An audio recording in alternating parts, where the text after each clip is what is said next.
नमस्कार, आदाब. न्यू विदर्भ स्वदेशी न्यूजमध्ये आपले सर्वांचे स्वागत. प्रतिनिधी मोहम्मद जुनेद यांची रिपोर्ट. आज दिनांक 12 ऑगस्ट 2026 रोजी जिल्हा जळगाव मुक्ताईनगर येथे 10 फूट लांब धामण साप पकडला. ॲडव्होकेट रोहिणी एकनाथ खडसेंचे धाडस. ॲडव्होकेट रोहिणी एकनाथराव खडसे यांनी तब्बल 10 फूट लांबीचा धामण साप सुरक्षितपणे पकडला. धामण हा बिनविषारी साप असून त्याला पाहून नागरिकांमध्ये काही काळ भीतीचे वातावरण निर्माण झाले होते. मात्र रोहिणी खडसे यांनी धाडसाने सापाला पकडून सुरक्षित स्थळी सोडले. साप विषारी असो वा बिनविषारी, त्याला न मारता सुरक्षितपणे निसर्गाच्या अधिवासात सोडणे गरजेचे आहे, असा संदेशही यावेळी ॲडव्होकेट रोहिणी एकनाथराव खडसे यांनी दिला. नमस्कार. तुमच्या समोर हा आहे धामण साप. हा रॅट स्नॅक पण याला म्हणतात. हा शेतकऱ्यांचा मित्र म्हणून देखील ओळखला जातो.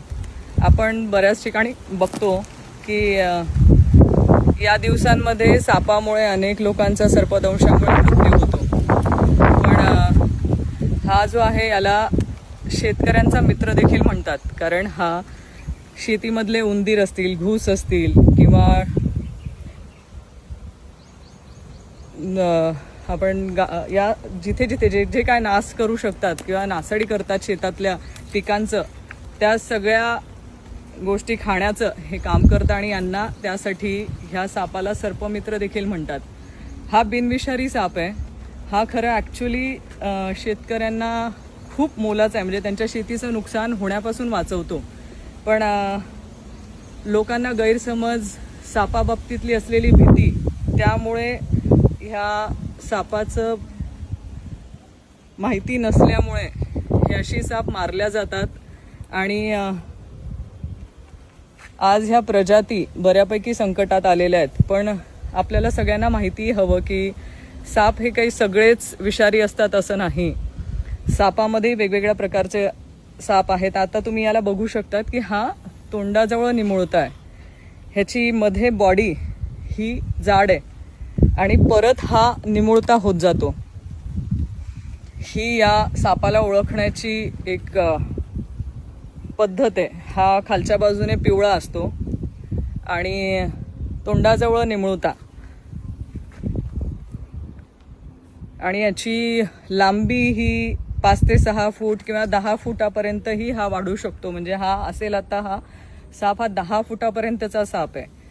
आणि पळायला लागला तर तुमच्या हातात देखील सापडणार नाही, एवढा याला स्पीड आहे.